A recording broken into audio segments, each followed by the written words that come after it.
You asked for it. Here it is. It's a podcast from Apathetic Enthusiasm.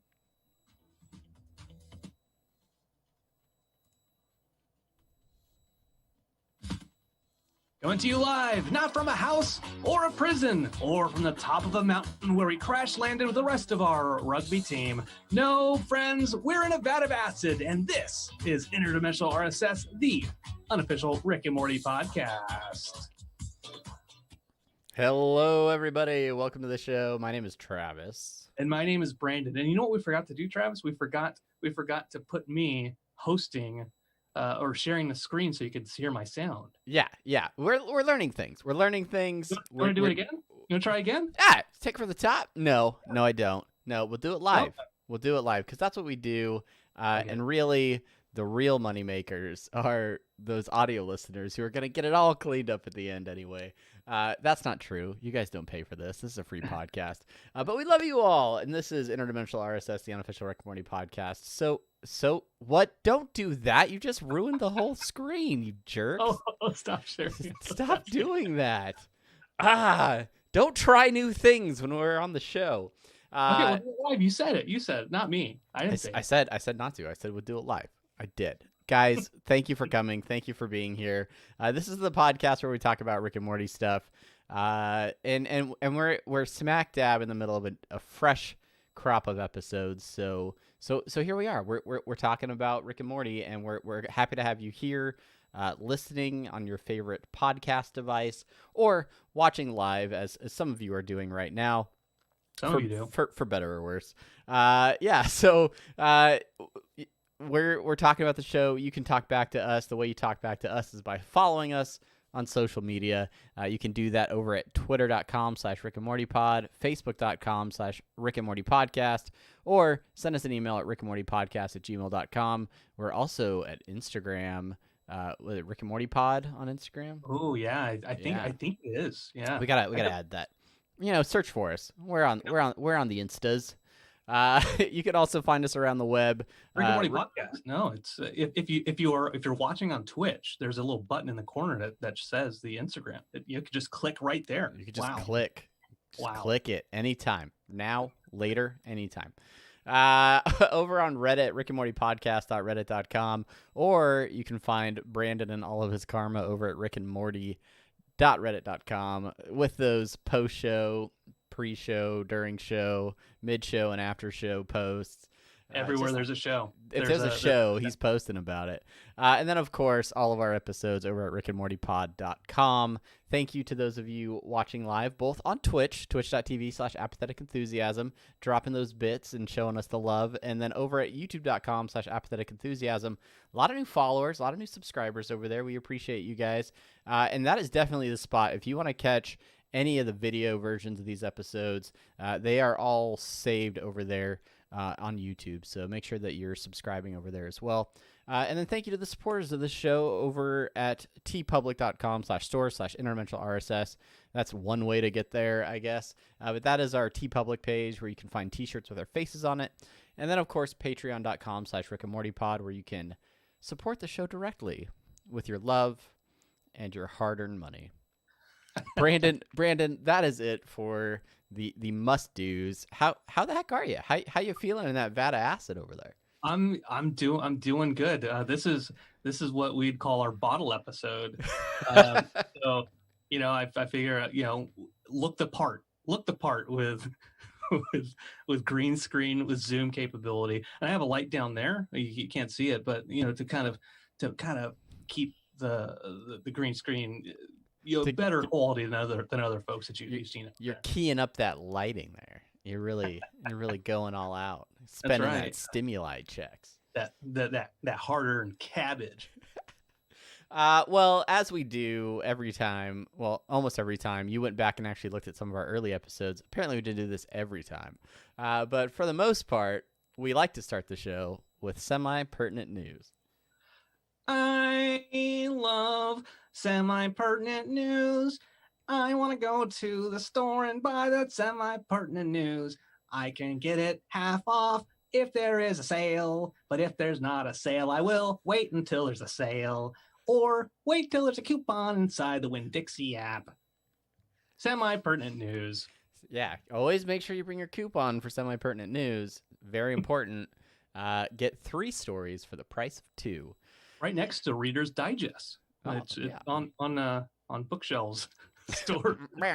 Bookshelves. Get it on your bookshelves. Guys, Brandon, I want to know, are you familiar with the YouTube channel Binging with Bobbish? I have heard of that channel, but I have not watched it. Okay. This dude makes some good eats, I guess. I mean, he's not Alton Brown or nothing, but you may recall back during the sauce craze that will not be named back during Szechuan Gate, he actually made some Szechuan sauce on his channel. Okay. And he makes a lot of things on there. I will admit I am not a regular subscriber, but he does make some things that are pop culture related and things like that. But just like the day after we recorded last week's episode, he dropped a brand new video onto his channel, and it is his Little Bits, his Little Bits episode, where he makes little tiny lasagna, and it makes little tiny pasta or whatever. He makes little pie, and so he actually makes these dishes. He makes tiny versions of the dishes. When he makes the lasagna, he made like a little pan to cook the lasagna in and everything. It was pretty awesome. But as big fans of Little Bits on this channel, we definitely want to give a shout out to Binging with Bobbish, who is continuing to represent Rick and Morty fandom and make some cool little foods in the best of ways. One of my friends, Aaron, is making Friday the 13th masks. That's his hobby. Unrelated, but we talk about hobbies and we talk about creative people. That's a one-off. We were trying to play Titanfall 2. We're like, stop making them mask. Stop making them mask so we can play this game. Look, we'll talk about that later. Yeah, that's an AE topic, I think, maybe. Moving on to semi-pertinent news, Volume 2, and this is sort of a carryover. This is an update from last week's episode. We talked a little bit about the community table read. This is being done for charity. It was the the Darkest Timeline podcast with Joel McHale, and they got a bunch of the cast of Community together with Dan Harmon to do a table read of an episode. Well, that episode is now on YouTube. It dropped today, I think. Today at 2 p.m. actually, I believe, was when it was released Pacific time. So it hasn't been out very long. If you want to check it out, we have the link in our show notes. And go check it out. Go watch it after this. I guess you could hit pause if you're listening to us, and go watch those guys. But they're also doing it for a good cause and raising money. So if you find it in your heart to donate, then go ahead and do that as well. But I just want to update everybody that the video is now out for your viewing pleasure. That's right. And the Mandalorian makes an appearance in that episode. That table read. That, from what I hear. The Mandalorian man himself. The Mando himself. He's there. Boba Fett. Just kidding. He's not a Mandalorian. Look, he has the armor, but he's not a Mandalorian. We could talk about that later on Pathetic Enthusiasm. Okay. But right now we're talking about Rick and Morty and Rick and Morty related things, and there's nothing more Rick and Morty related semi-pertinently than the Dan Harmon social media minute. Dan Harmon. Now that I was doing, like, I just came up with a song, but the song that's been stuck in my head all day is "It's in the Way You Dan Harmon" over on Instagram. Anyway, it's Dan Harmon's social media minute, and we'll talk about that song in depth later on. This last week, Dan Harmon, who is only on Instagram. You can't find him on Twitter. He was being a good fiance, and he ordered a hammock for his fiance Cody's birthday, and his big plan was to sneak downstairs and assemble it the night before. So this is the hammock that he got. Let's see if we can. Oh, okay. Right, this is what he ordered on Amazon. The problem, as he shares, is that he didn't realize it did not come with that stand.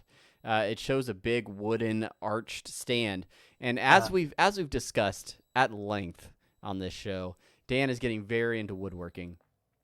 So then he takes us on a little journey between him at 2 a.m. freaked out, took a breath, popped an Adderall, typed hammock stand into YouTube, and then a shout out to the Wood Brew. We'll shout him out as well. The Wood Brew YouTube channel, who gave a tutorial on how to build a hammock stand. So starting at 2 a.m., he got to work. He disassembled one of his workbenches because he didn't have enough wood, and then built the stand. He snuck the pieces into the backyard as the sun came up, realized the unfinished wood was going to turn to mush in a day, so he rubbed it all down with boiled linseed oil. And before you know it, as Cody Heller woke up on her birthday, Kapuya hammock in ready to go. Look at that. He's freaking out about the power of Adderall as he sits in the hammock. And then finally there is no, I swiped to another one. Anyway, it's a wonderful tale. It's fantastic. Right. It's great for the audio listener, especially. And yeah, I don't know. I should do go back in editing and then just do commentary of like audio commentary about here Travis is holding up his phone with a picture of a dirty workshop. Oh, and then he boils linseed oil. Look at that. Kapuya. But yeah, he doesn't just write hit television, ladies and gentlemen. What he notices is Kapuya is actually what Dan Harmon wrote on the caption for one of the pictures. Interesting to see how Dan Harmon... It was in red text. It appears to be in Arial typeface. doing spoken description for the Well, no, that doesn't work. No, I'm thinking like on Twitter, if you put a tweet, like a picture, then you can put what the description of what the picture is for the blind, for the sight impaired. And we should for just some do reason, that for this segment. We should just do that now. It's never made sense to me that we highlight Instagram posts on an audio format. But anyway, that's the Dan Harmon Social Media Minute. Thank you guys so much. This has already gone on way too long when we have a fantastic episode to talk about. Up next in the main thing.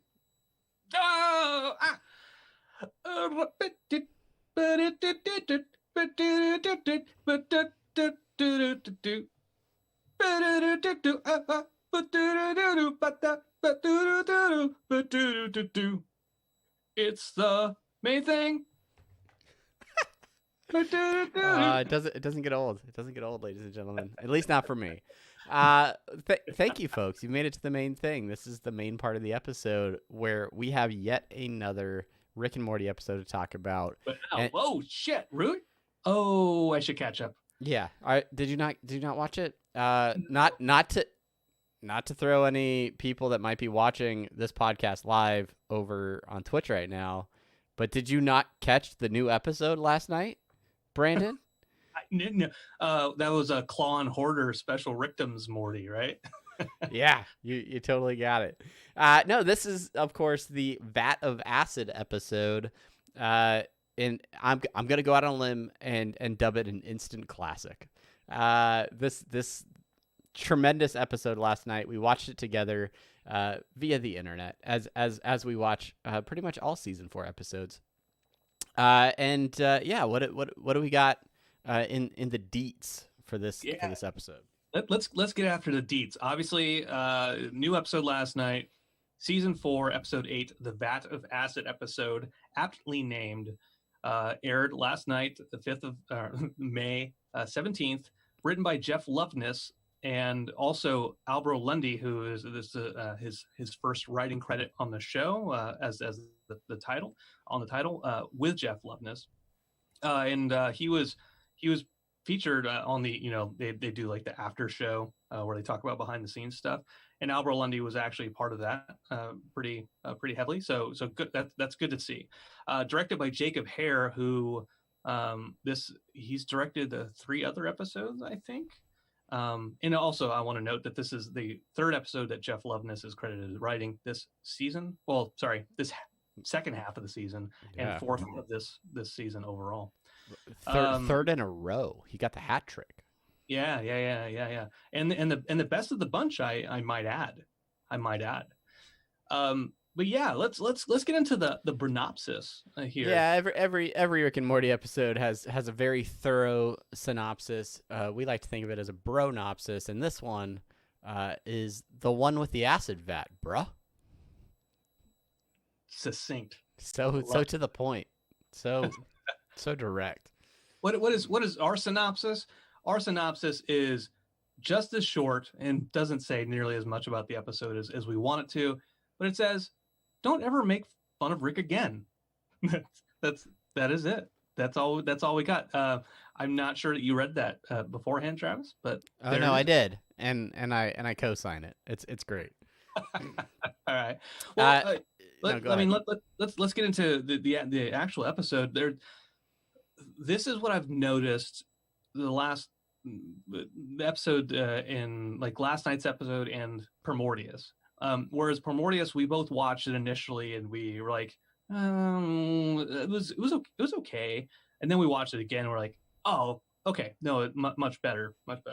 And then I went on a tangent about the Alien series and sexual representation and all that type of stuff. Whatever. But there's a lot to unpack to it. This episode we watched last night, and we both liked it a lot. You thought it was an instant classic. I liked it a lot, but I wasn't ready to call it that.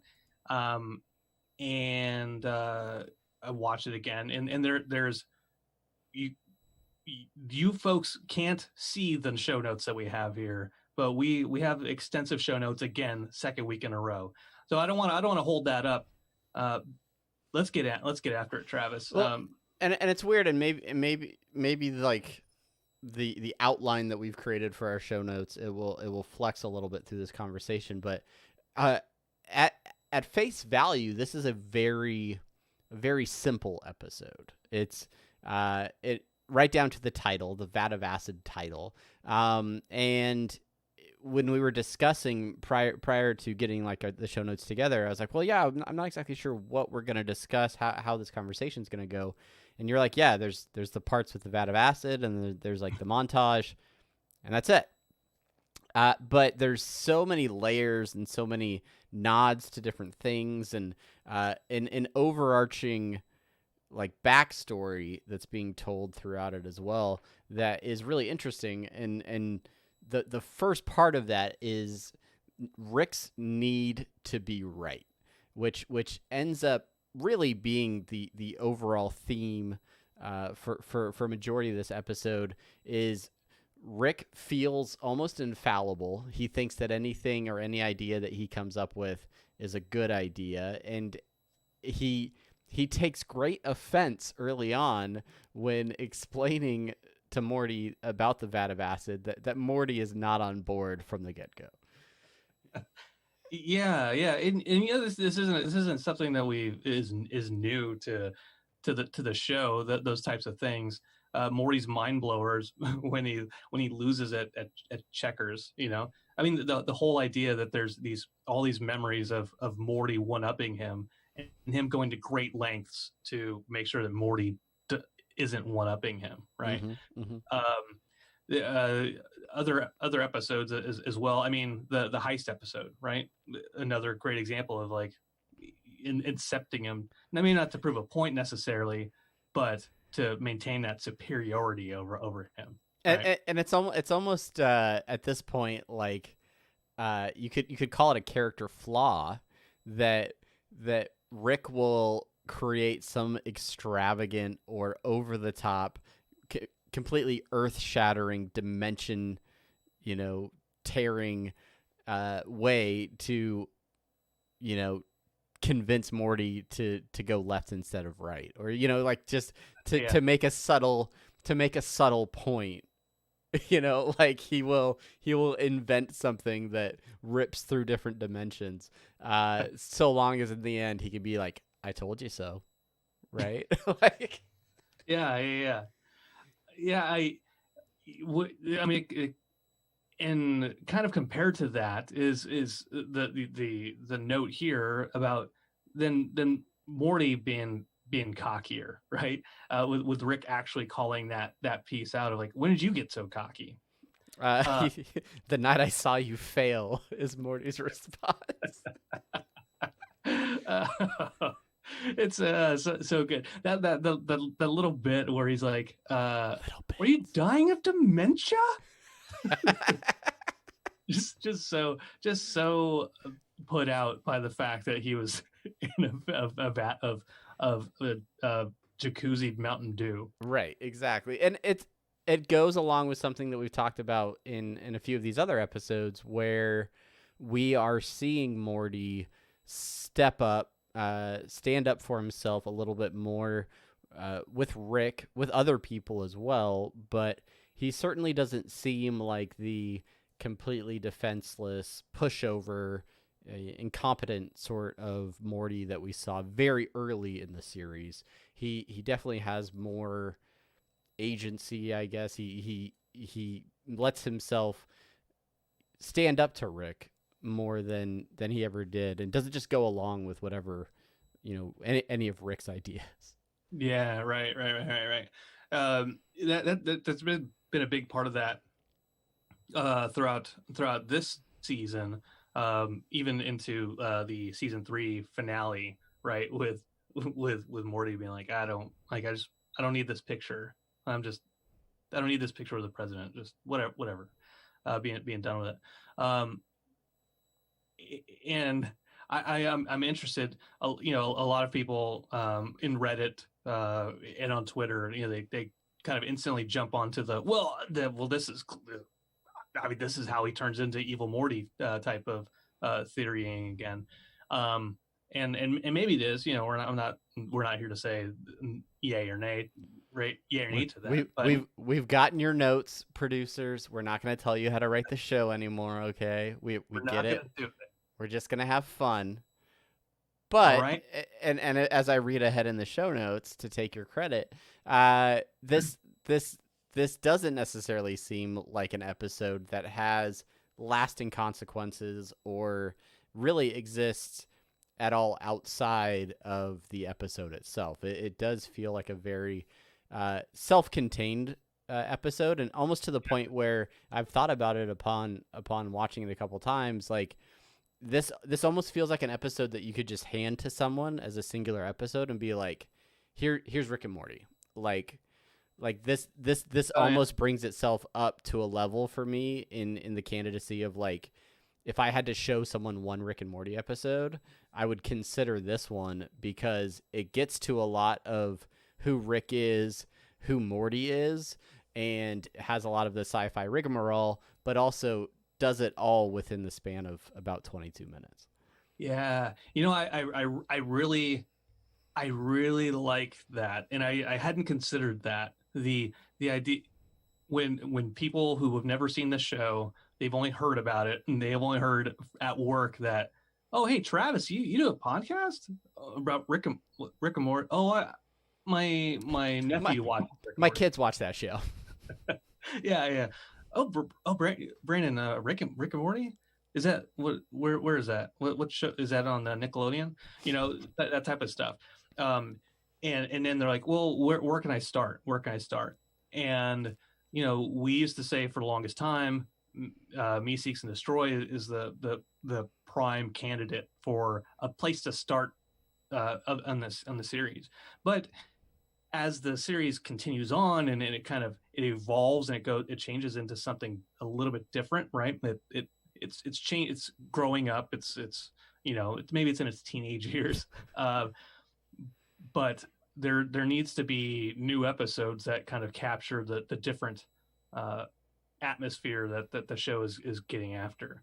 And I would say, like, let me just say that Pickle Rick in and of itself is a fantastic episode.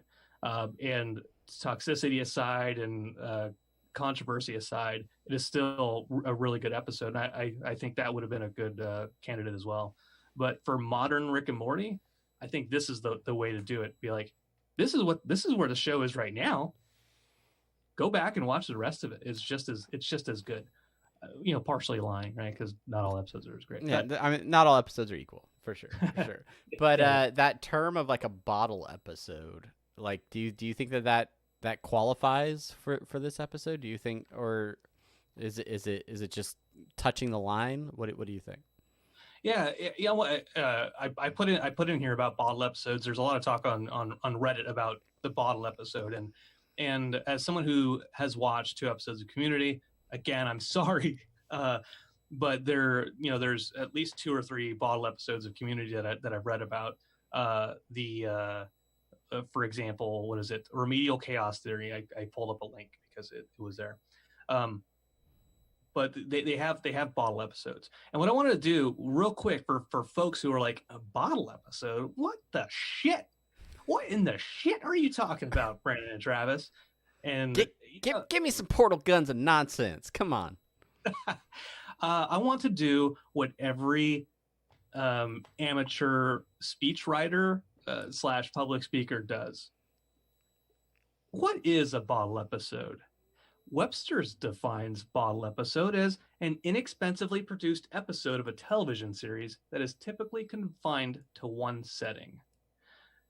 Okay, that's what Webster says. Let's dig a little bit deeper now. If you bear with me, Travis. I'm bearing all right. I'm on Merriam-Webster's website right now, and this is a quote. Look, I'm citing it. I'm citing my source.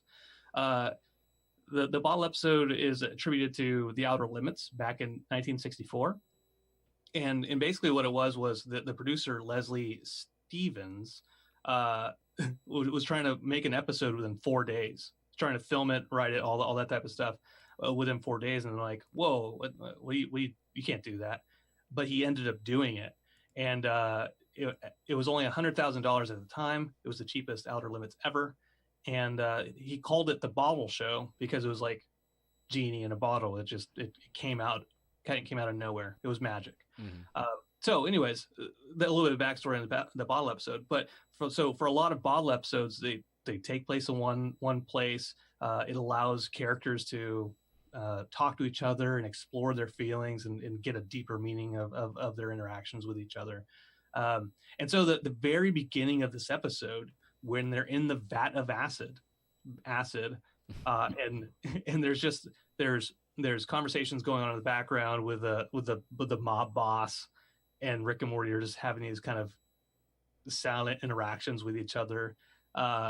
It's the start of a bottle episode. And then, because the idea that the bottle episode is very inexpensively produced, there's not a whole lot of animation assets going on within this little setting. That's true. That's true. And then the episode takes a right turn and becomes a very expensive, like, cinematic kind of experience. And I think that is a fantastic kind of juxtaposition, to use a fancy word. Another one of your, you learned that in your fancy film school textbooks, Brandon? I did. Everyone's bored. They're like, stop talking about bottle episodes. Talk about fucking Rick and Morty. Talk about Rick and Morty. All right. So yeah, let's talk about Rick and Morty. It's very interesting because right off the bat, again, we have reason to believe that there's something special, something different about this episode. And my first clue to that is that they put the title of the episode on the intro card, on the Rick and Morty title card. It said the Vat of Acid episode. Yeah. And that really stood out to me, to sort of expect something different. And I feel like we really got that. Now, if every episode after this has the title of the episode on it, then I'll eat my words. But yeah, it felt different, and you get a very long. I didn't time it out, but you get a very long sequence in the middle here. Once Morty gets his video game style place saving thingy, you have a very long period of this episode with no. Well, there's some dialogue leading into it, but then it's like no dialogue. You get the Eric Clapton music, and then you get the girlfriend sequence, and a little bit more Eric Clapton, and then, but there's so much storytelling happening there, and it's great. I enjoyed every moment of it. Some parts of it made me laugh like out loud, where I was like, oh, I hope I'm not disturbing Brandon like as I'm watching this. And other parts that were like really like kind of emotional and getting into some dark ideas and questioning some of the bigger questions of what you would or wouldn't use a place saving remote thingy in, like in what situations you would or wouldn't use it. And it's interesting to watch it the first time through with the perspective that Morty has, where he can do any of this without any consequence, and the decisions that he makes as a teenager, as a young person, what he chooses to use it for, and thinking that he can just go back at any time with no consequence. Yeah. I just you talk about it's in the way that you use it. It's in the way that you use it.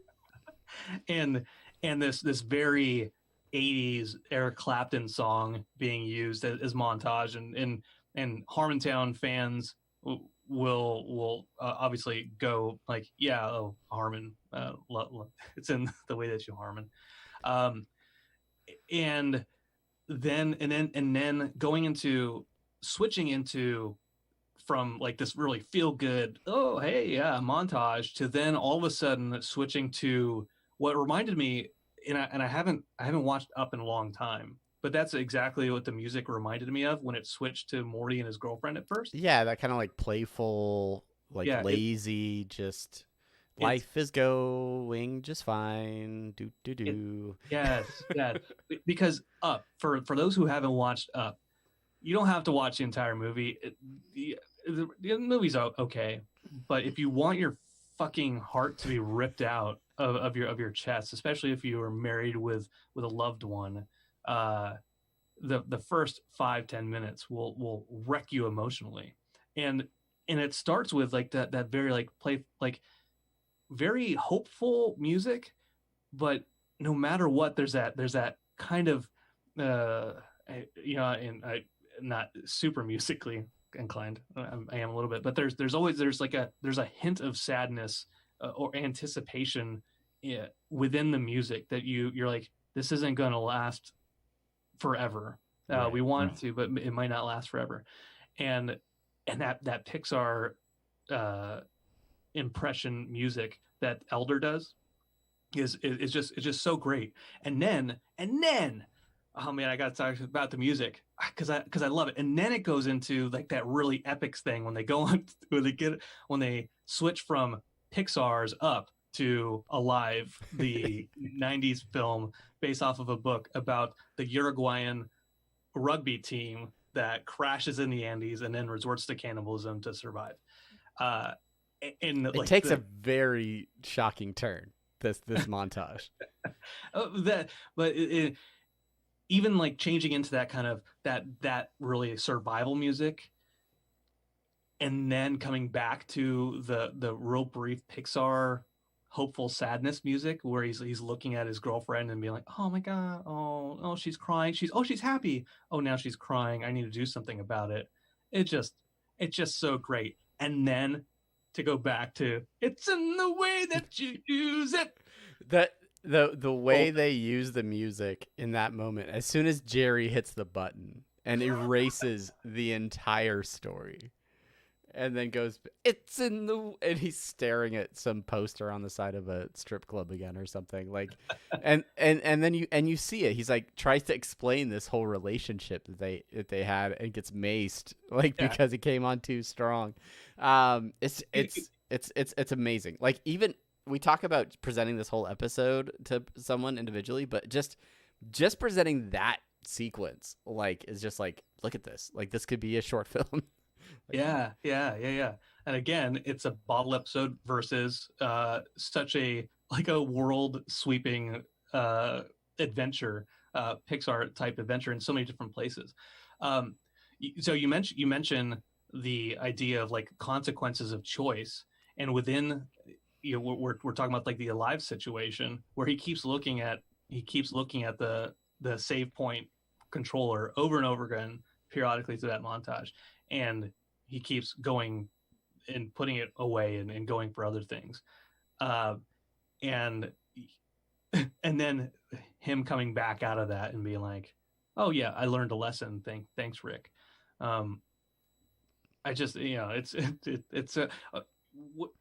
when you talk about consequences and we talk about save points, what do you get out of that? Like, what did you like about that aspect of it? Well, it's funny because, like, I think we go on that same journey with him where we're like, okay, it's great and everything, he could just do whatever he wants and he could try things that he never would have tried or that he was too scared to try, and there's no risk. But then he comes back and he says, like, you know what, you're right. You invented a lesson in there for me, Rick, because, I've learned that life isn't fulfilling without consequences. And, it's what are we building on if it's not these choices and taking these risks? And then Rick comes back with like, oh, I didn't say there weren't consequences. You just didn't stick around long enough to find out what they were. And then completely you want to learn about the science or have fun. Yeah, and so that's when Rick drops a whole batch of consequences on him, explaining that this was not a video game save, but he was being prestiged. I love when this show uses movie references as like, yeah, we stole this idea from a movie. As verbs. Yeah, you were prestiged. They do a lot of that, changing things into verbs, like 9/11 Pearl Harbor. Yeah, there you go. Which nobody watches the show now because of that. Anyway, semi-pertinent. Yeah, so the explanation of how Rick created this device and the collateral damage that it caused, and his one solution in the end of it being, well, I could merge all of these together and just make you responsible for everything that happens. That results in a Morty having to live up to the consequences of everything that he had done, and the only rational way to get out of it, when you have, the SWAT team and the NAACP, AARP, and Gamergate, and Supreme Court Justice Sotomayor. Yeah, everybody's there, and so of course, conveniently, there is a vat of acid just outside of the garage, where Rick can prove his point once and for all, and really just kiss the vat. Kiss it. Say the vat is good. All just to prove a point, and then to finish it off, he's like, all right, let's go home. Opens up a portal. Like, what? We're not even in our dimension. Like, no. Why would I waste a lesson on our house? It's so fascinating because when you deconstruct it all, you have basically Rick allowing Morty to do these terrible things and destroy all of these Mortys, and Morty feels just total guilt about it. He feels awful about it when he realizes it, and is willing to do anything to take on all of the blame, just to make sure that all of those Mortys are spared or whatever. And the layer above that is Rick, who created the device, created the circumstance, knew full well that all of those Mortys would be lost because he's not going to explain how it works to Morty. And in the end, isn't like, oh, yeah, I feel awful about it. He's like, yeah, now he's going to have to use my vat, jerk.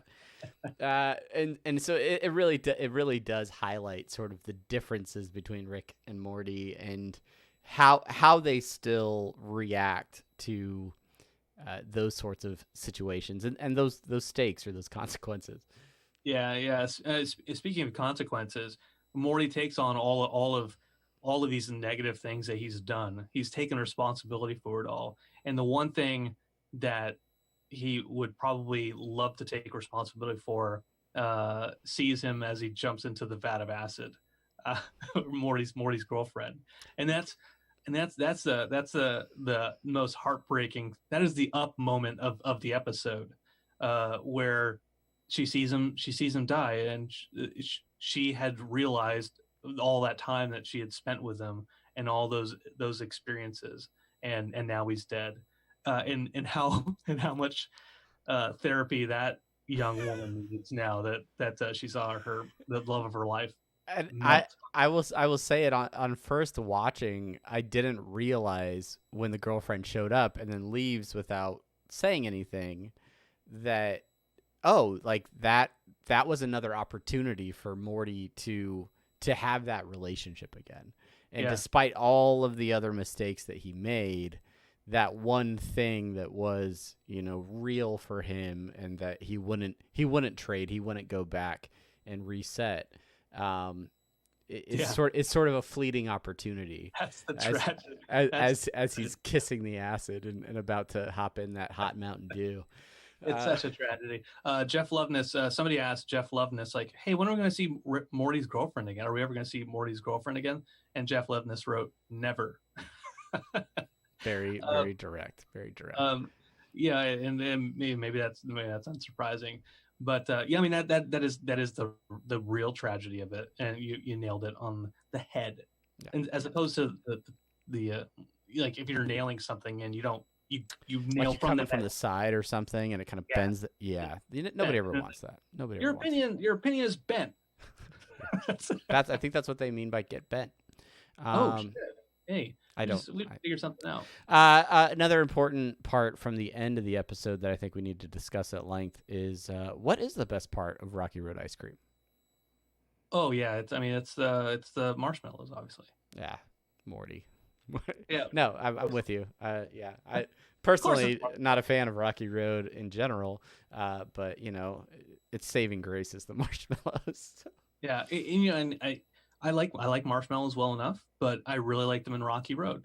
And if there's anything other than marshmallows in there, I would not eat it, as I don't eat a lot of things. Yeah. So that's a good thing. One thing I wanted to say about this game style place saving thing. They call out Futurama. Like if I wanted to do that, I'd watch Futurama. But also, I put in the show notes here. Rick and Morty episode 15, specifically Interdimensional RSS, Rickendo Mortytainment System. And every once in a while, like we go back to this episode as one of the favorite ones that I've done, because we talk about like if we wanted a Rick and Morty video game, and this is before virtual reality, before Trover saves the universe, what kind of game would we want to see from Rick and Morty? And we took it. And one of the things that I had was this kind of like beat 'em up type game where they had that Rick had come up with a way to make like a save point that they can go back to, like if they die, right? That was the whole conceit of the continue structure in the game. And so when I saw that coming into the episode last night, I was like, oh man, look at that. I could have been a writer. I don't want to take any air out of your tires, but I knew as soon as they started talking about video game save points, I was like, Brandon's gonna mention that episode. He's gonna mention that thing where he came up with that idea. I mean, Of it's course, good. It's man. a good idea. It's a good idea, Brandon. It's good. Of course. And that's not to say like I think they're like, oh my god, they listened to our episode and they stole my idea. But I was like, oh man, look at that. Look, I had the same idea as somebody who writes for Rick and Morty. So I felt good about that. Yeah. A little Yeah. Yeah. So, yeah, I'm with you. I think it's a good idea. Maybe it'll still happen. 15. Rick-tendo Mortytainment System. 16-bit episode there. All right, we got some Twitter thoughts. Let's. You want to cover these now, or you want to drop these into short outs? Well, no, these are specifically about the episode, so we'll just throw them out there. At Danny V617 felt it was awesome, and Jerry, he hates Jerry. Yeah, it's almost like the writers now just have Jerry to be the fall guy, right? Like, hey, if everything's going great, but it has to get ruined in some way, well, at least we have Jerry. Well, and I think it's safer to do Jerry than it is to do Beth and Summer, right? Like, of course, fucking Summer did it, you know, that type of thing. I don't hate Jerry as much in that moment because he dropped a controller, he picked up a controller, and he pressed a button. Like he didn't know the backstory of this controller, so he couldn't have known. And it's not like his ignorance was malicious, right? You're like, oh, it was an accident. Something that at the Duper Goal. This is why I bring that part up. At the Duper Goal suit says people blaming Jerry ignore the fact that they would have done the same. He says, why did Jerry even get it? I think maybe like, why did even Jerry get the controller necessarily? Yeah. But that's the thing is like, you know, like there's a random controller. I don't necessarily know what it does. Like a lot of people may have made the same mistake, like just briefly, even if they weren't like trying to change the channel, they'd be like, oh, what is this? Boop. Yeah. And the factory TID settings are always way too high. So, you know, maybe he's just trying to fix that. It's after watching it a couple of times, I realized like, yeah, he does drop the TV remote on Morty's backpack and then reaches down, ends up picking up the other control. And the rest is history, as they say. It is. Yeah. At Web1522, favorite episode so far this season. Bold stance. It's got to be top 3 for me. I think easy. Yeah, I'd say so. You're in good company because a lot of, at least a few folks have mentioned on Twitter that they are also fans of this episode. And some have gone so far as to say it's their at least top 2 of all time of Rick and Morty episodes. Wow. Refined taste. Very, very fun.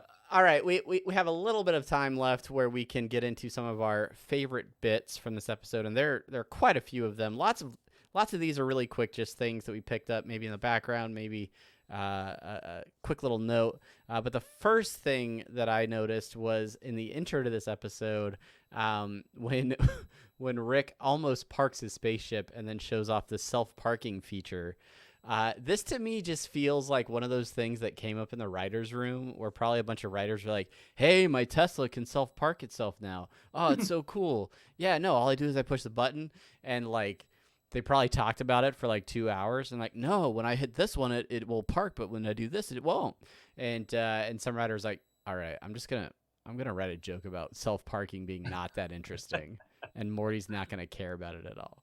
But it does set a good tone for Morty's sort of I don't know, disrespect for Rick's plan throughout the rest of the episode. It's like that one car commercial during the Super Bowl where they were like press a button and they're watching the car park, and they who is like Chris Evans, Mark Watt. Maybe I'm just throwing names out there, but do you know what I'm talking about? Like, it was like the self-parking car. They weren't even in it. It was just like the car was parking by itself. I don't recall the commercial. It is a commercial. Just trust me. Anyway, moving on. One of your favorite bits here, I agree with it, is the Rick carving the rat bones. Feverishly underwater under Mountain Dew. Reaches into his pocket, accidentally, like some credit cards come flying out, and he's like, "Oh, puts those back." Grabs the pocket knife and it starts carving miniature bones out of the bone, and the commentary is, "It looks like a little cartoon bones that somebody would be drawing." Yeah. Whoa, that rat had a lot of bones in it. When all the bones come out. Just the almost like physical comedy of messing up the bones and getting the wrong thing, and while Morty's giving air to the rat because it's not actually dead. And then seconds later, killing 3 people because he's just frustrated. Yeah, it's just, I don't know, it's all good stuff. Speaking about the rat, this is further down in the notes, but I'll move it up. Morty putting the air tube in the rat's mouth, and the rat like readily accepting it. He's just good. Like, this is, oh no, you're right, this is a good idea, and the rat just like floating there as Morty starts drowning in the vat of acid. Classic stuff. It killed it. We've mentioned several times about Jeff Loveness's upcoming writing gig on Ant-Man 3, and I love how they just completely call out Ant-Man and the Wasp in this episode, and giving it a hard time about doing time travel, and how Rick is better than that. Even though we've definitely had a time travel episode this season, Rick, it's not his style. If Ant-Man and the Wasp can do it, I don't need it. I love that as an Ant-Man fan. Any time to do it, I'll see it, Jeff. Don't worry about it. You will never listen to this, but you have your Goldenfold story. What about Goldenfold story makes this one of your favorite bits? It's just okay. Like, Brandon Johnson, for starters, is terrific, and like, it's just he's like, sorry, I've been gone from spring break, and then goes on this whole detailed explanation about why he's been gone. Doesn't add anything to the plot, doesn't add anything to the story. It's just a hilarious bit about him getting really wrapped up with someone that he met at a Renaissance fair who thinks he's a wizard because he uses phones. And also apparently Sheepskin does not agree with him, as the class soon finds out. What I found interesting about not necessarily Goldenfold's story, but in the behind the scenes, they talk about Brandon Johnson. And did you watch the behind the scenes at all? I did not. No, I haven't seen it yet. Well, they talk about this specific, like the acid, like how they came up with the story. And first thing, the first time I saw like that kind of factory where they're flying to, and all the acid, I thought, oh, this is like the setup to Batman. Like, it felt very Batman-ish. But I was like, no, I'm probably reading too much into that. Then watching the behind the scenes, one of the first things they say, Jeff Loveness says, is like, oh, it's like Batman. And then they go on to talk about like the vat of acid, and Brandon Johnson saying, well, it cuts on production costs. And then Harmon like laughing about like that Brandon Johnson was like, oh, like that's why there's so much prevalence of acid in the mid 80s, like Batman and RoboCop, where it's just like, it's just a cheap, easy way to make an extravagant scene. Yeah. And from that point on, that was like the leaping off point for coming up with this vat of acid episode. So you talk about Goldenfold, Brandon Johnson, and I thought that's really interesting. Yeah, he's great. He's a great guy. Also, did you notice that one of the cops, when Morty attempts suicide by cop, is holding a Shoney's mug? Yeah, I did notice that. Yeah. Good old Shoney's callback. I didn't notice this. What's on Rick's workbench. So this is at about, I don't know, whatever time it's like 2 a.m. or something, 3 a.m. when Morty comes back, and Rick is like exhausted. He's tried to make it, right? He's tried to make the device, and there's all these sci-fi tools and contraptions all over his workbench. There's what appears to be like a Polly Pocket toy, like opened up. It's like a weird like pink clamshell with like a map looking thing inside of it. Very much looks like something that my daughter has in her room right now. So I just feel like that's something maybe one of the background artists snuck in there. Like, yeah, let's just draw one of those too. Yeah. Well, you want to talk about things on Rick's workbench. Something Sire Dark mentioned last night. I immediately noticed it. Sire Dark, who is a fan of Hellraiser series, as am I. I talked about Hellraiser today at work randomly, and everyone's like, "What the hell are you talking about?" I'm like, Hellraiser, Pinhead, Chatterer, Cenobites, and like, Senna, what? Like, fuck you, get out of here! And I stabbed him, and then I put a bunch of like. Then I put a pipe, and Leviathan. If you're talking about like Hellraiser 2, that whatever, Let's calm down. Bring it back, Brandon. Bring it back. Okay. On his workbench is a phantasm sphere. If you know the sci-fi kind of horror film Phantasm from the 80s, you'll know immediately what the phantasm sphere looks like. It's a ball. It has like a knife coming out of it, and Rick was working on it. And I'm so glad that was thrown in there. By the way, extra little bit of trivia. I mentioned it last night. Captain Phasma from The Force Awakens is a Phantasm reference. Stick that in your pipe and then eat it. Eat the whole pipe. All right, cool. Obviously we've talked about the song. It's in the way that you use it. I was not very familiar with this song until I started listening to Harmontown, and Dan likes to sing this song a lot of the time on his podcast.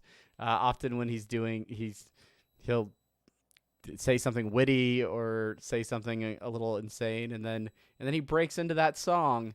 And so as soon as it came on in the episode, I was like, oh, Dan definitely pitched to this one. Yeah. Good old montage song. You remember a long time ago, Travis, where we did like Christmas videos for our work, and me and Bob Carroll did a montage to the I Need a Hero from Bonnie Tyler, where I was a project manager. Do you remember that video? Mm-mm.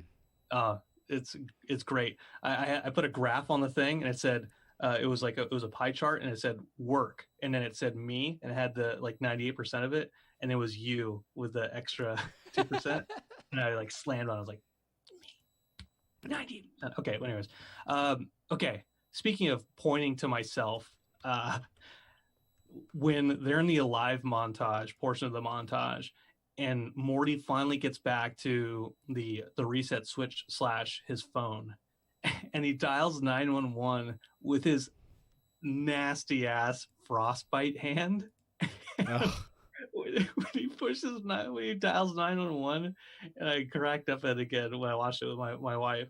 It's just like melting, just like his finger is just getting crushed into the numbers. And when he does the one twice, and just like the blood is like yeah, like it's just raw bone coming off the phone. Yeah, it's pretty gross. It's pretty gross. Solid. What else we got? Morty using a save. Morty using his save as his place in life instead of just a game save when he's playing a video game. Just excessive use. Also with the cheese balls. Come on, Morty. Come on. Come on. If you go by like the Disney games from back in the day, or like the Mega Man games on Xbox, PS4, or wherever, it comes with a place where you can save as you're playing the game now. And so you could like I get to a place where I'm like, oh, I'm gonna have trouble with this, so I save it and I fall. I'm like, fuck. All right, reload. Fall, reload. Ah, fuck. Fall, reload. Ah, fuck. and so Morty playing an old game where he wants to beat it like Castlevania, but he's using this technology to just using that as a save point, solid. I'd probably do it myself. You I need endorse to beat Ninja Gaiden someday. I need that technology. Yeah, that's a tough one. That's a tough game. The Prestige references, we mentioned those earlier. English. Morty has to go home and do English homework. Isn't that the language you speak? You really are dumb, aren't you? So good. And then talking about the timeliness of getting on that Game of Thrones train with the dragon episode a couple weeks ago. I like that they referenced a couple times Morty's dragons and how those were maybe a questionable choice. Yeah, I watched a YouTube video earlier where they mentioned that it's that self-reference being so quick within the same season was good. Kind of in the same way that they threw in the COVID-19 joke at the end of the season or episode 6. I kind of feel like they saw some of the feedback from that and they're like, maybe that wasn't the best episode. Let's call to it and make a joke about it. Which is great because that is the other episode that Jeff Loveness wrote in season 4, and calling that out and joking about it is it that kind of self-deprecation I think is necessary for the show so that people who are watching aren't just like, okay, these high and mighty people, never Rick and Morty, like, okay, we get it, you're better than us, and you know that type of stuff. So I dig it. Yeah, I thought it was good. Overall, I love the episode. I think it's really great. So much fun. There's and we just scratching the surface. We could have gone through and talked about all of the different ways that Morty used his place saves. We could have dissected when Rick is revealing how it actually works, and there are just these floating images around the garage of all these melted Mortys in compromising positions. So much detail in some of those scenes that if you haven't gone back and watched this episode a second time, highly recommend you take the chance to go do that and look for a few more of those scenes because a lot of really good stuff in this episode. So that's about it for our thoughts. But if you have other thoughts about the episode, things that you think were really great that we might have missed, make sure you hit us up over on Twitter or send us an email, RickandMortyPodcast@gmail.com, and let us know what you thought. And we can continue to return that feedback in a segment we call Listener Suggestions and Short Outs. We got a couple of short outs. I want to get to a couple right off the top from the Twitch, specifically Twitch stream. The first is from our man D Squeeze. It says, it speaks on the fact that there is no time travel, a lot of callbacks, even more classic one-liners. I thought this was a perfect episode overall. So many of the elements are there that really just make this a fantastic episode. And then Maddie Murder 666, yo, you guys aren't live on YouTube. I don't think, but hey, Maddie, thank you, Matt. And also don't get caught watching us at work. But apparently we're not streaming on YouTube, and I just flipped over. The tool that I use says that we are live on YouTube, but we are apparently not. So if you're watching live, thank you for watching on Twitch. You guys are amazing. And if you're trying to catch the video version of this episode, it may not be available on YouTube. But we'll get to the bottom of that. We will see if we can resolve that issue. And thank you for that feedback, Matt. Yeah. Over from Sire Dark, who mentioned already about the Phantasm stuff, but he mentions anyone that was standing around Morty when he hits the button just watched them melt and die in front of them, including his nameless girlfriend. I think that's. I don't think that's how it would work because they.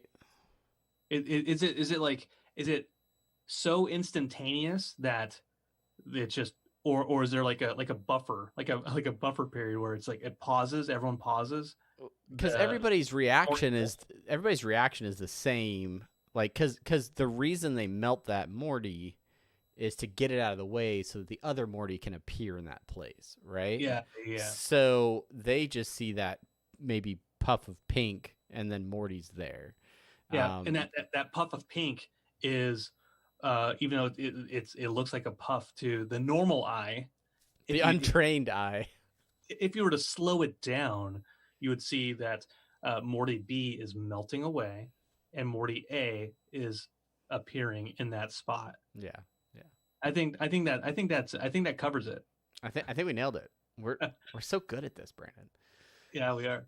And the last bit, calling out the squeeze again. What if the guy from the train episode was lowering people in acid, but his minions deceived him by replacing the real vat of acid with a fake one, much like last night's episode, thinking he's actually executing people, but really there are a lot of fake bones compartments. That could be. That also sounds like someone that wants to get dipped in acid. So my God, Jimi Hendrix, right? Right. So I call out to Pablo Cordoba over on Twitter. Did I just heard Dan Harmon on the community table read saying he's working that they're working on Rick and Morty season 6 already? Rick and Morty season 6 already in all caps. Working on season 6. I sure hope so. I sure hope. Yeah, absolutely. Yeah, I do believe that that's accurate, right? They came out with 70 episodes, and even before season 4 started, there were shots of scripts that were going around on Instagram and Twitter with season 5 episodes already. So if they were working on season 5 at the start of season 4, but even before season 4 started, that leads me to think that they are well into at least Rob Schraubing ideas into actual episodes. Yeah, pulling those beef plots from the Pop-Tart box and fleshing them out. And you and I talked about this last night, Travis, about writing and trying to top themselves. The writing process probably takes a long time, but that they're pushing forward with some kind of episodes. This doesn't surprise me. Because there's a contract, that means they can write, and because they can write, then they can streamline the animation process on the back end a little bit. Right, and I think that's something that both Dan and Justin spoke to a lot once that contract was finally inked out. Is now they have a consistent, okay, we know we're making 70 episodes. Like Dan Harmon especially, he's like, this is my full-time job. I know what I'm doing. I don't have to worry like, am I going to be able to make more of these or whatever. He knows he's got 70 episodes he's got to work through. So they wrote season 4 and got it to us as quickly as they've been able to, but the animation process is a long process as well, and they can't really start that process until they get that script in hand.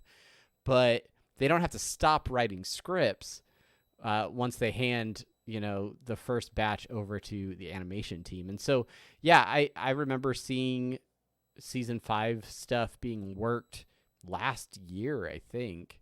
Mm-hmm. And so the fact that they're now into the process of writing for season 6, I think we can safely assume that the multi-year breaks, even year-long breaks between seasons, is a thing of the past. It's something that I think the producers of the show are well aware was damaging to the fan base.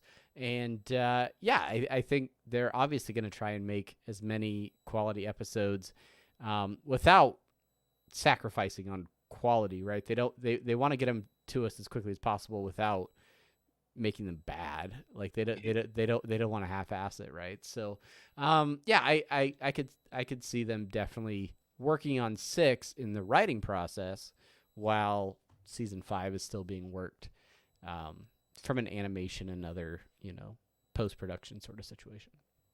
Good, yeah. I'm right there with you, buddy. I'm right there with you. Not a word was spoken that you spoke that I disagreed with. and that's why we make a great team. It's and that's in why, the way that you use it. Speaking of being in the way that you use it, if you use any social media, we're talking about Twitter. That's right. We're talking about www.twitter.com/RickandMortyPod. We're talking about Instagram, Rick and Morty Podcast on Instagram, or Facebook. Are you on or, LinkedIn? We're not. You, But I am. Look for me on LinkedIn.com/RickandMortyPodcast. yeah, but follow us, talk to us, be our friend, join Unity, assimilate, and become part of the most amazing fans in the Rick and Morty community. We absolutely appreciate you guys. We love the discussion, and it really is a two-way conversation. And a lot of you sharing your thoughts with us, we really appreciate that. And anytime you get a chance, if you can follow us on those social media platforms, rate, review, follow, like, subscribe, do all that crap, whatever it is. It just lets us know that you appreciate what we're doing and that you want to be a part of it. And we wholeheartedly welcome you in and look forward to hearing from you. We read every single thing that you send us. Whether we respond is another thing entirely, but we read every single thing that comes through us, and we really do appreciate you, and we want you to know that we appreciate you. So please drop a line again on all those social media things that we mentioned at the top of the show that I briefly mentioned kind of haphazardly here at the end. Please reach out.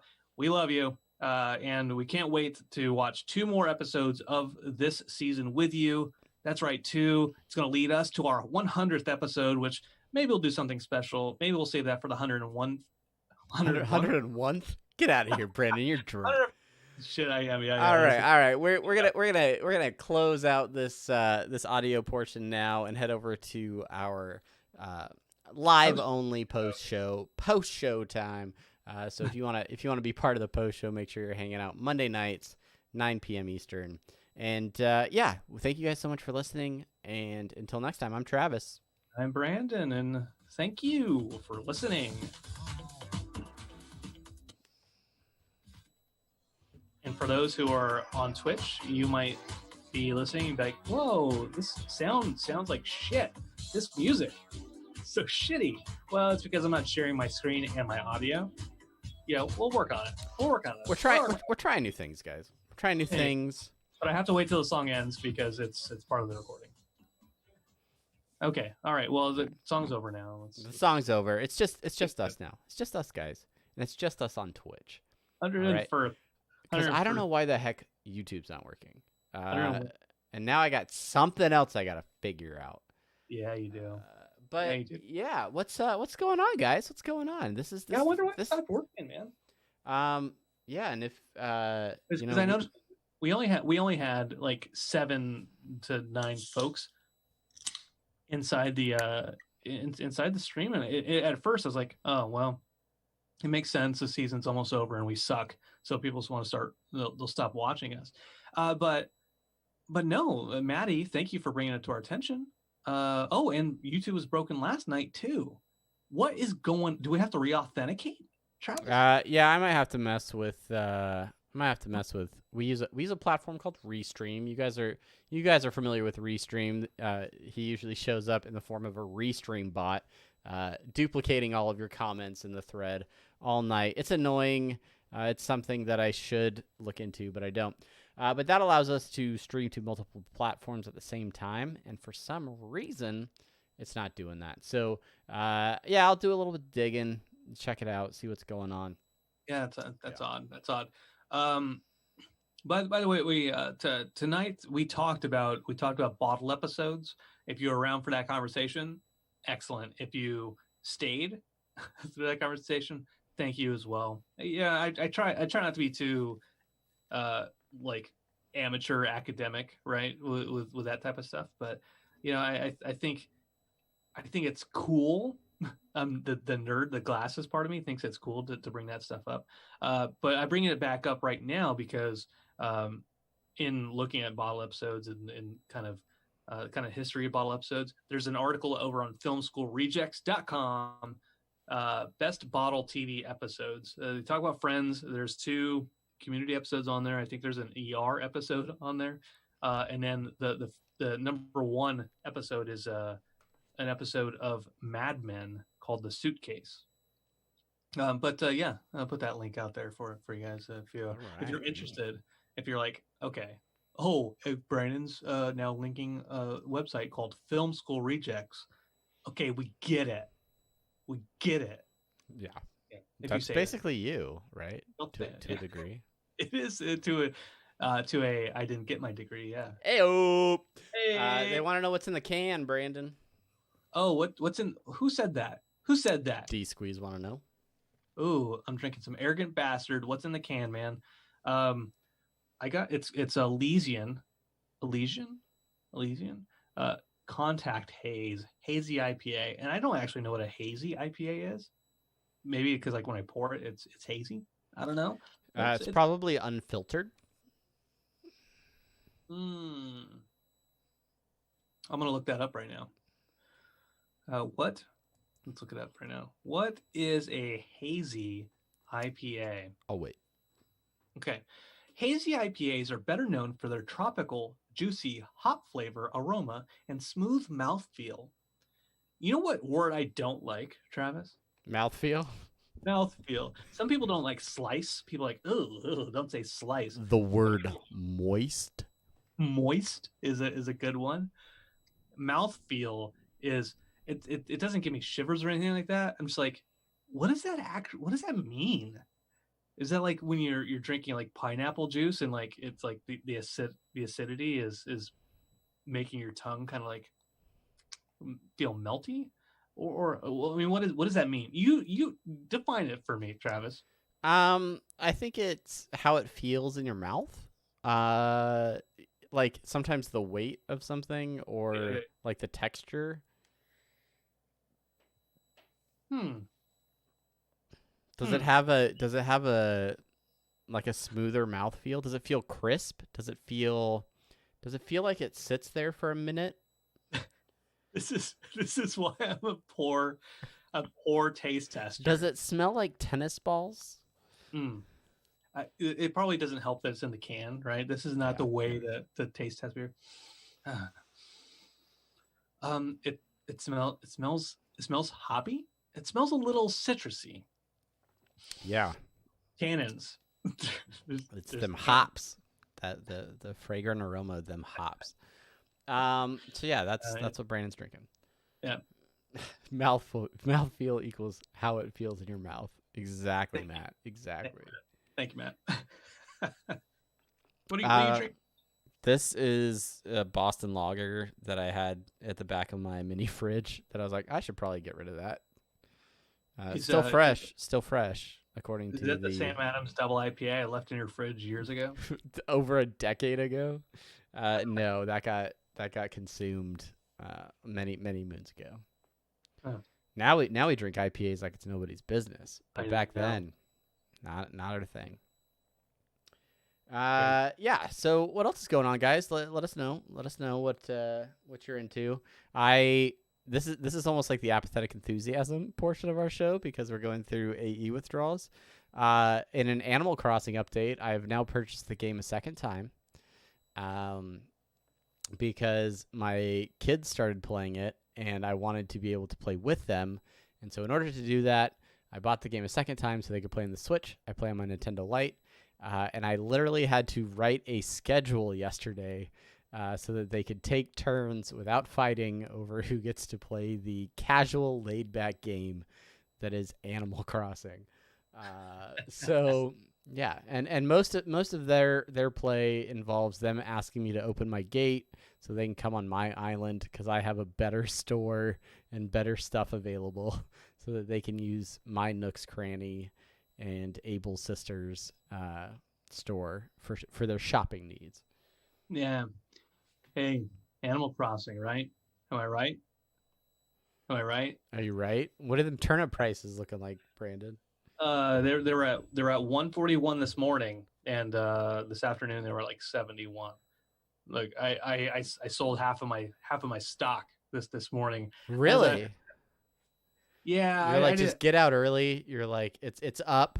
I'm gonna make a profit of some sort. Well, sorry, maybe a third. Because what happened was, last week I was teleworking. This week I'm actually in the office, but I took my Switch with me today because I'm like, well, I have to keep track of the prices.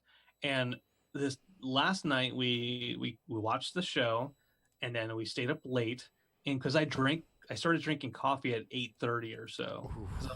Because I was like, oh man, I don't know if I'm gonna make it. Well, I did make it. And you and I continued talking after the episode, after the post show stream that we did, and then I couldn't go to sleep. And I actually sat there on my iPhone, going into shortcuts because I wanted to make a shortcut to where I could prompt me to how many do you want to make a list of things that you need to remember for work? So when I'm driving, I could be like, "Bunk, bunk, bunk." Work list. What do you want to say? Make sure to send an email to John. Anything else? Yes, make sure, blah, blah, blah, blah. And then make a list. And then when it gets to a certain point in time, then it would email my work. This is what I was thinking about at 1:30 last night because I couldn't go to sleep because of the coffee. It's good. Coffee's a hell of a drug. Anyway, so I woke up late and I was driving to work, and I got to the parking lot. I was supposed to be there at 8:00, whatever. I'm in the parking lot at 8:10, and I'm like, gotta check them turnip prices. You gotta know before I go in. I gotta. The store is open, and we gotta know what the prices are. And it was 141, and I said, I put it into my phone, put it into the calculator, and it said it will never get above that for the rest of the week. And so I said, I don't know if Travis has high prices in the morning, I won't be there. If he has high prices in the afternoon, maybe I'll be there. But do I want to risk it? Let me at least get rid of a third of my stock right now while I've got it. That way I break even at the very least. Oh, so you sold back to at least break even, and now these are just play turnips at this point. Yeah, exactly right. Yeah. Exactly. I'm projecting a potential high spike. I'm in the 80% range for a high spike, or a large spike, which means I could be pocketing about 5 to 6 million bells by the end of the week, and then I don't know. I'm done. I pay all the loans. My house is paid off. What else do I gotta do? I'm just gonna buy DIY codes, and I wanna make a diner or a coffee shop on my island. Okay. But that's down the road after I take care of all of my flower crossbreeding that I'm currently working on. Yeah. What fun flower crossbreeding. We have fun, don't we, guys? What else is going on? Let me tell you a little story about my life, Travis, and we talk about planting, but let's talk about real life planting stuff. I bought a seeder, a seedling kit, right, with 16 little things. You could start some seeds, whatever. And I was like, oh, this isn't enough. I need to buy an actual planter. So I went on Amazon, I found one, and I ordered this thing back in April 22nd, 23rd, something like that, whatever. And it's about 20 inches wide, 20 inches square, whatever. And that way I can plant all these seedlings in there, right? And then they grow big and strong. Well, it hasn't come in yet. It still has not come in yet. And my poor cilantro, my poor chili pepper plants, they're starting to die off. And I'm like, I cannot stand this. I cannot stand by. I cannot stand idly by and watch these plants. These poor little bastard plants. So I went to Lowe's and I bought a planter. I forgot the point of that, but now they're thriving. They're doing great. They're doing great. I'm happy to report that where the chili pepper leaves were shriveling up, that they're now healthy, green, and blooming. I love to see it, and I've never been happier. I keep bees now. That's what I do. I keep bees. Make my own local honey. I'm beekeeping age, I think, at this point. Yeah, I don't know what else is going on. Haven't finished that MJ doc yet. Mm, mm. Is that The Last Dance? Is that what that was? That Last Dance. I think all Okay. episodes are now out. So I kept seeing the Last Dance hashtag on Twitter, and for some reason, I kept thinking of the Fox Fantastic Show. So You Think You Could Dance, and I was wondering, like, I kept seeing like friends I knew that are like, well, The Last Dance. And I'm like, what the fuck are you talking about, dude? Like, why are you suddenly so into competition dance shows? What has quarantine done to you? Yeah, the doc has been very good. That documentary. I intend on watching the rest of it very soon. Yeah, I just haven't yet. I feel like there's something else I watched that was pretty good. I watched Sonic the Hedgehog. Did I tell you? I told you. Oh that. yeah. We talked about it. We didn't talk about it on here. Yeah, it was way better than I was expecting first, and I think it's, I want to put it in the at least top 10 of video game movies. I thought it did a good job of capturing what made Sonic the Hedgehog good, making it into a movie, but also like explaining some of the actual like Sonic the Hedgehog lore without being like, I don't know. It could have come off as cheesy, like with like the gold rings, and stuff like that.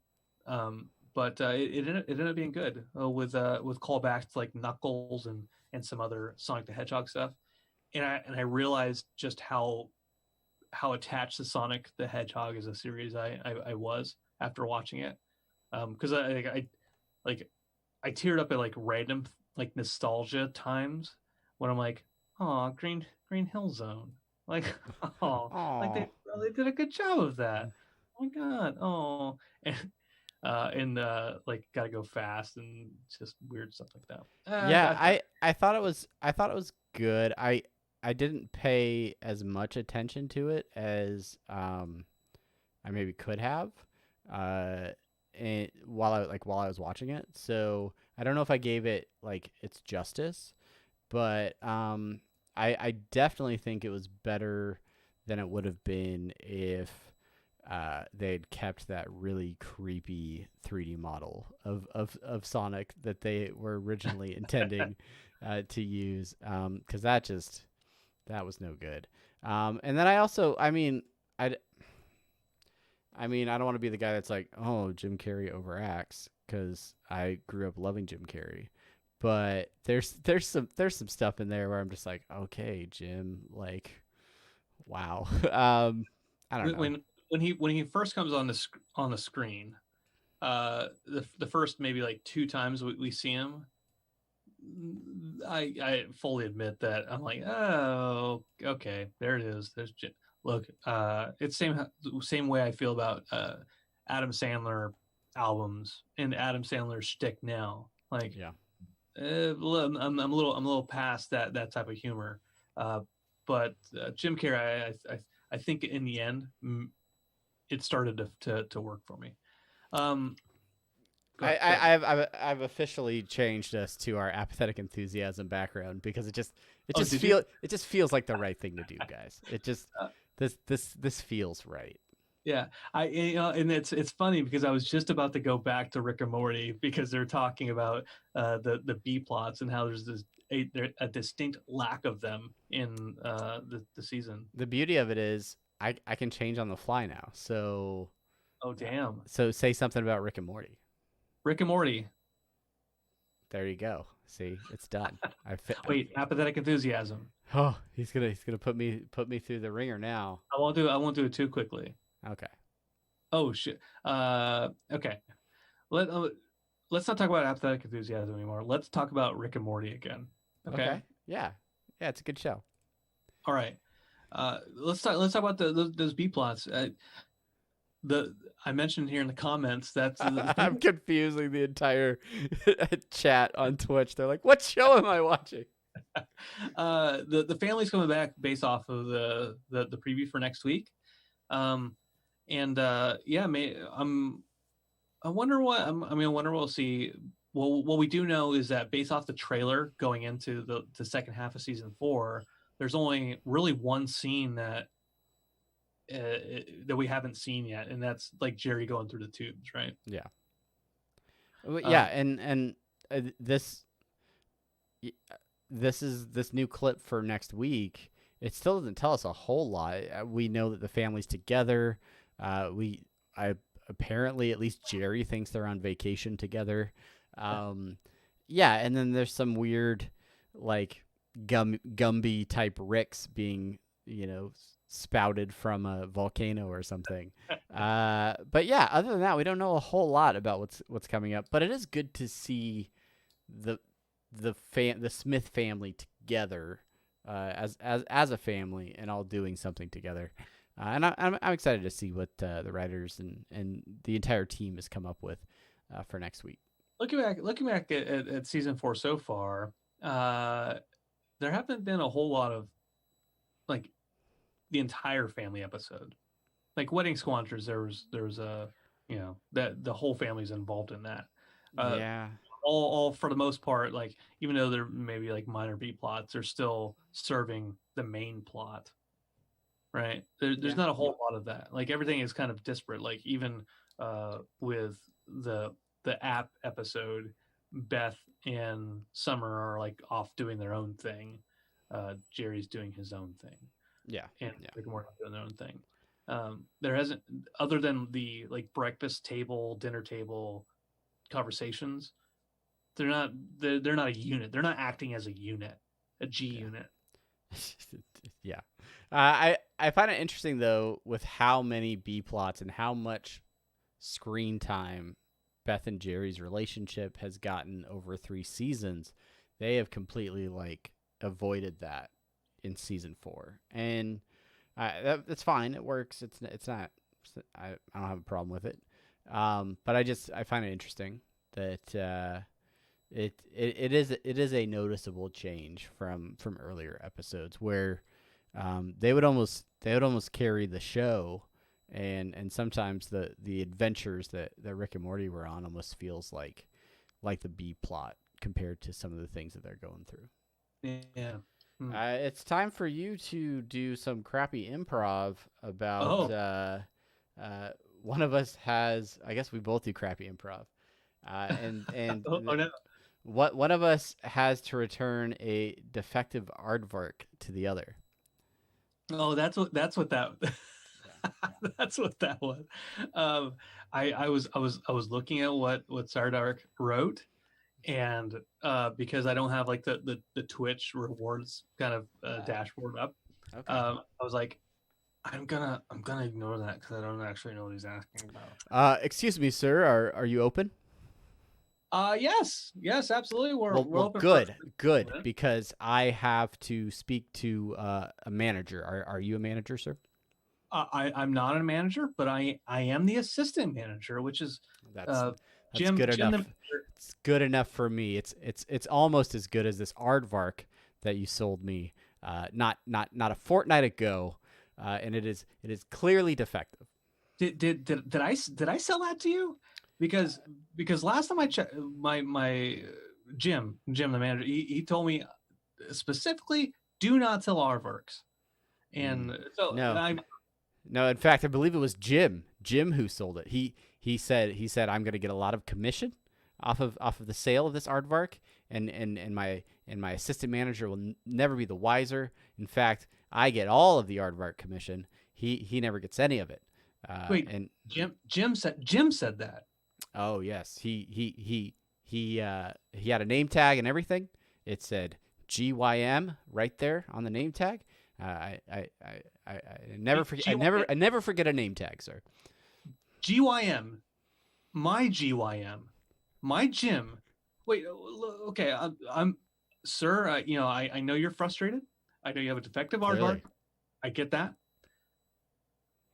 But my Jim, yay tall. Not an inch taller. Okay. Blue hair? I'm sorry. Yes, of course. Blue as the sky. It was shocking. And it was long. He had it in a side braid. It was obviously his third most distinguishing factor. Wait a minute. I know what this is. Oh, which side was the side braid on? Well, it was his left, so my right. Oh, you think you can get one over on me, Crystal? You're not getting one over on me today, Crystal. Where's the camera? Where's the camera? It's right over there, and it's right there. That's right. You're on a hidden camera show. Oh This aardvark is totally fine. All right, everybody. Thanks for watching. We'll be back right after these commercials. Oh, look at me. I got an aardvark. And scene. And that is Crappy Improv with Brandon and Travis. Thank you for redeeming those 1,500 stream points. I got aardvark now. That's fun.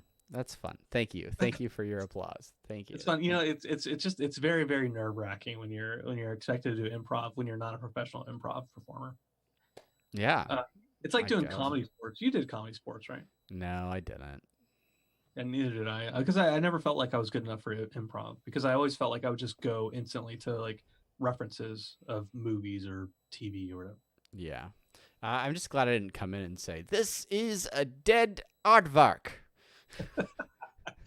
All right, we're taking suggestions. Dead aardvark.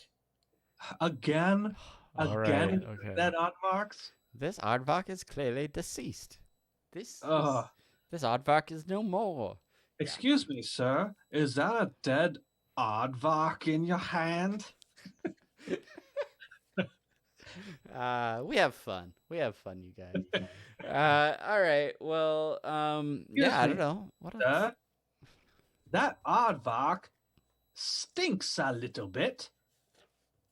I don't know. Is it living?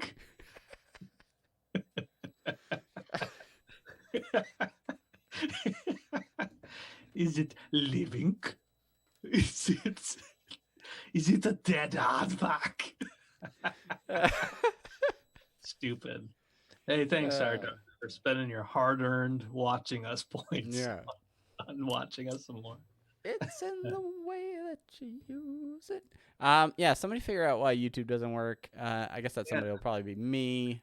Gotta figure that out, man. Like, we can try it like right after this, because you tried clicking it on and off again. Well, I did just click it off, but we have to increase our monetary fund line to this service for me to be able to turn it off and on during a stream. So hopefully we'll have it figured out.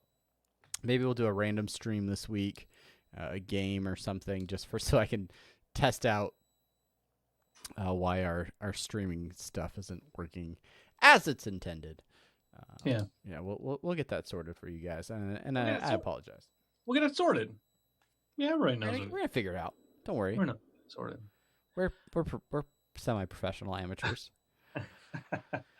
Man, I keep flashing in and out. I'm bright and then I'm dark and then bright and I'm dark. I think it's because I keep like. Somebody earlier said we looked like two teams on Double Dare with our red and blue shirts. I thought that was great. Let me ask you a question on that. I would like to take the physical challenge. Yes. Okay. That's a question.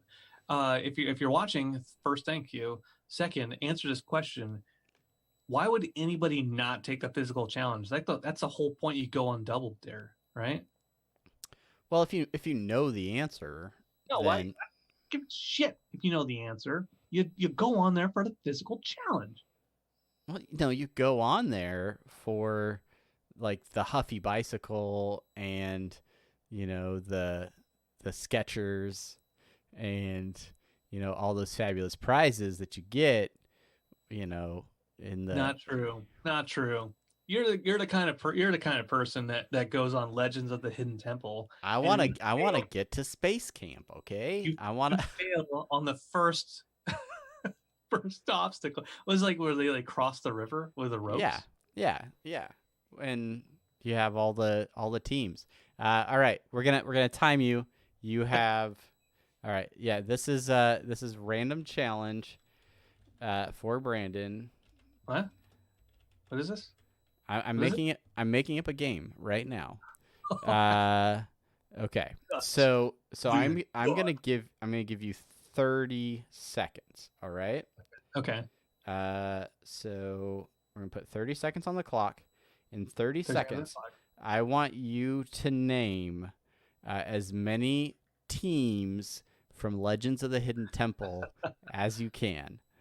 On your mark, get set. I already failed. I'll just tell you the one. I know. Go. Silver Snakes. Silver Snakes. You got it. Yellow Yamas. Yellow. Yellow Yamas. Purple somethings. Purple what? Purple pandas. No. Purple pastas. No. Purple pinatas. Purple elephants. Eager elephants. Red rhinoceroses. Oh shoot! There's your time right there, brother. You got. Let's check the board. One. Yes, you got one. Correct. What are they? Well, let's see if the chat knows. Yeah, I mean, you can look it up, but that's no fun. Purple iguanas, no. Iguanas are a team. They are not the purple team. Looking back at the Monty Python bit that we just ripped off, dead parrot, purple parrots. Purple parrots. Purple parrots. We had orange iguanas. The green monkeys. That's right. The blue barracudas and the red jaguars. Those are your teams. And Olmec would tell you all about them on Legends of the Hidden Temple. Olmec. Yeah. You know, I always thought it would be really fun to be one of the temple guards. Like I just hide and grab unsuspecting children. Well, no, like I mean, just think about like what those guys have to deal with at the end of the day. You know, like the kids are always so frightened of them, and they're like, "Look, I'm just doing my job. Look, you don't have a token. I gotta escort you out of the building. I gotta do it." Like they don't feel good about it, you know. And then they have to go home at the end of the day to their wives, their kids, and you know. How was work, honey? Oh, I was stuck in the monkey room again. I kicked another kid out of the throne room. He couldn't put the 3-piece monkey puzzle together. It's very simple. We don't change the puzzle at all. It's been the same puzzle for 2 seasons. I even look. I was in the room right next to him. The one where like, you know the one, honey, where like you have to climb up the cavern. I was trying to like whisper to him because the producers are over there. You know, they're like say, yeah, do not talk to the kids. But I was like, no, this he was a good kid. He was a good kid. I could tell his mom and dad were in the crowd, and they were. I've never seen a mom and dad cheer as loudly and as proudly as they did for it. So you know, I'm like just like with a like cupping. I was under the balls. I was in the the balls in the cavern. But I was like, honey, did you just say you were cupping the balls? Yeah. Well, honey, come on. Look, be a little bit more mature. By the way, this guy is still in his temple guard outfit. Still in his temple guard outfit, which is a bicycle helmet with like feathers on it. Honey, can we? I am a professional, and I expect you to respect my craft. Okay. Twist it. 3/4 of the way to the right. Okay, that's for the first. Look, until it clicks, there'll be an audible click. You have 30. The kid's like, these are made out of painted foam. There's no clicking. And I said, shut up. Just put the post. So I'm fired. Also, honey. I also lost my job. I'm no longer a temple guard. I stole this uniform. I said you can take my job, but you can't take who I am as a person inside. Good news. There's a ride over at Universal, the Indiana Jones or the the King Kong ride. They're looking for cast members. I'm golden. I'm golden. I'm a shoo-in. Uh, Lot of Nicholas like Nutt. 90s Nickelodeon chat. I love D Squeeze mentioning the team that we forgot, the White People. Definitely present on that show. Stealing from tombs of of ancient cultures for Cultural appropriation team. Guts was in that block as well. Great show. Reference it fondly. I think it says something about me as a person whenever I see someone in a like referee, like the black and white like Foot Locker type shirt. I usually go to that show and not like professional sports. But I don't know. What was that dude's name? The guy who hosted Nickelodeon Guts. He ended up he ended up being like on a sitcom at some point in time in the early 2000s. I can't remember. Summer Mike O'Malley? Yeah, there you go. Mike O'Malley. Yeah. Summer Sanders, she was on there. She was also on MTV's Beach Blast, I think, for a bit of time. But yeah, man, Guts. I always wanted to be on Guts. I didn't want to compete because I'm not a person who likes to compete, because there's people who take competition seriously, and I don't want to be one of those people. So I tend not to get into competitions. But I've always wanted to do the aggro crag portion of it. Yeah. Just see how I would do. Not to challenge, not to go against somebody else, but to challenge myself. Right?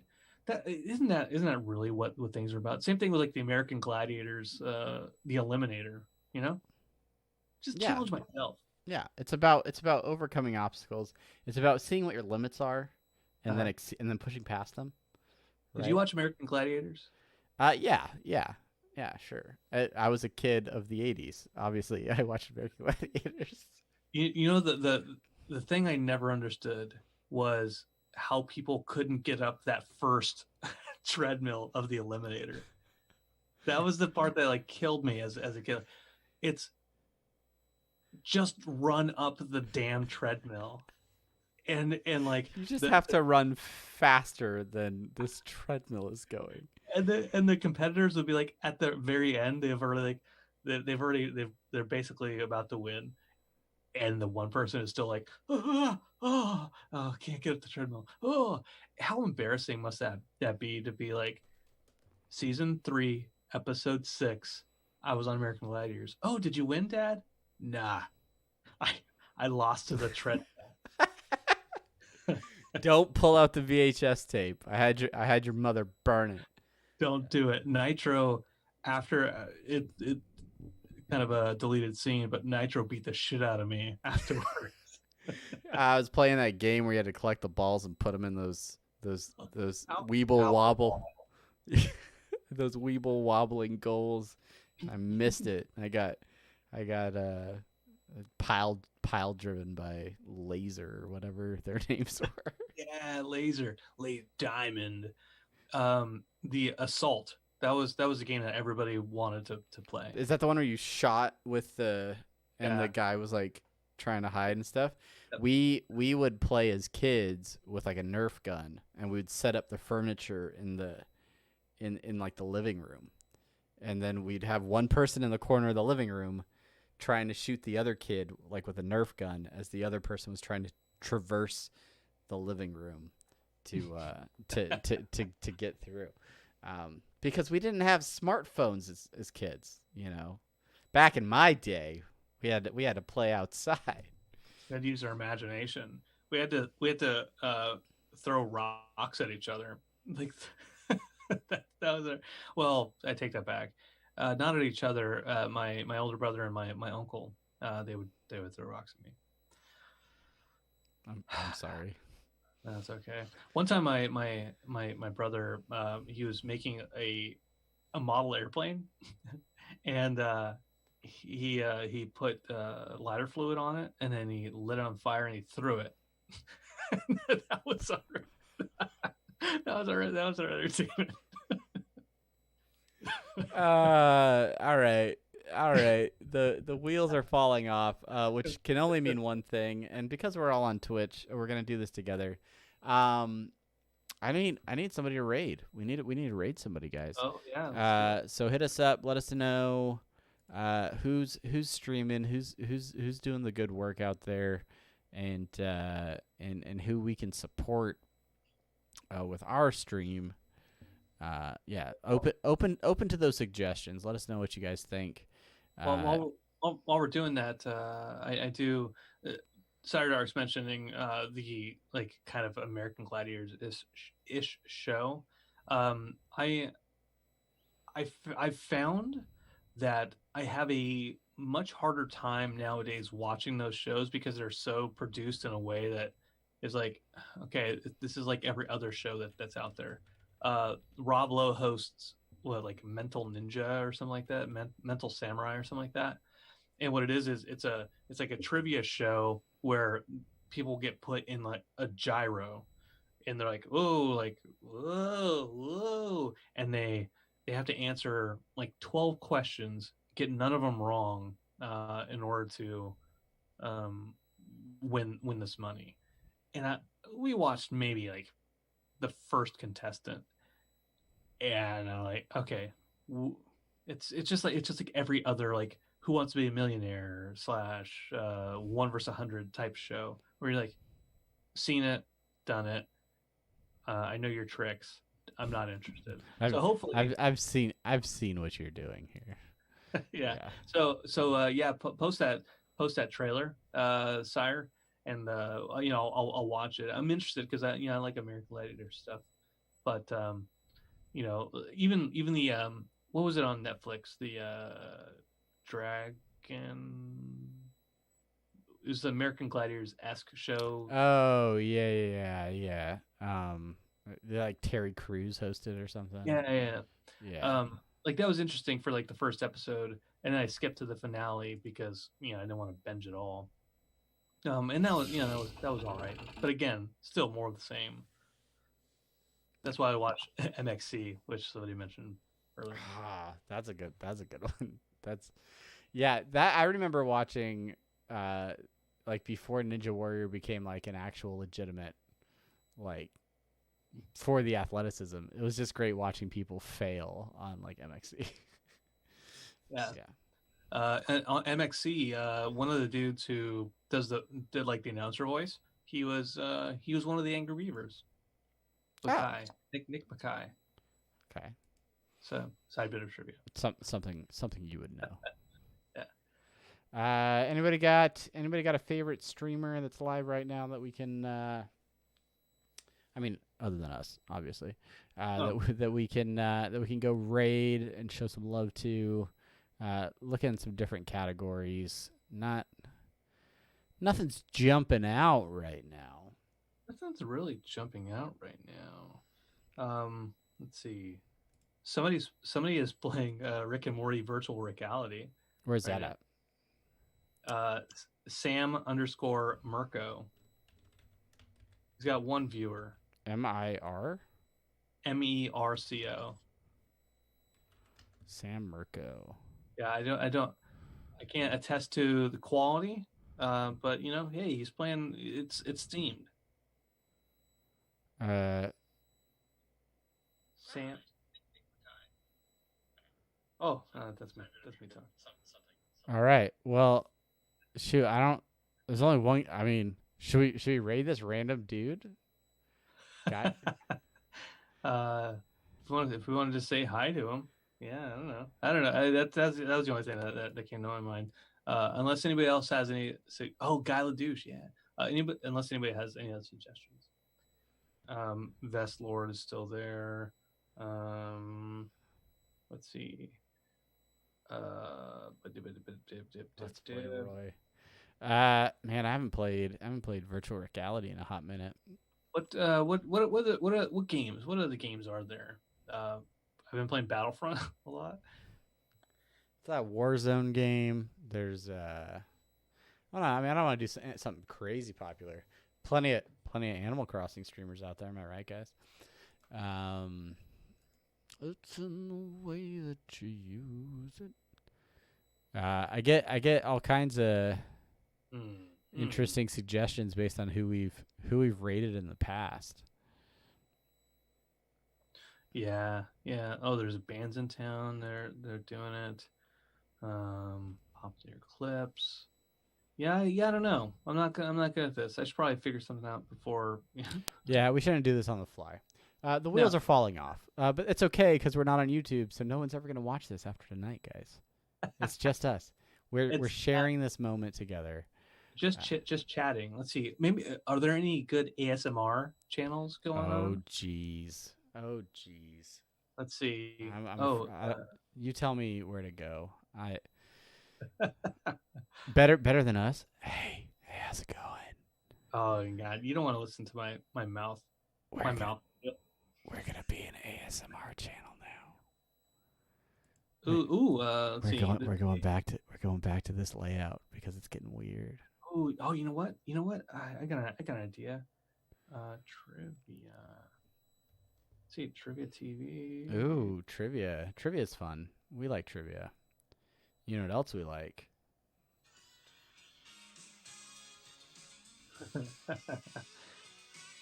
It's in the way that you use it.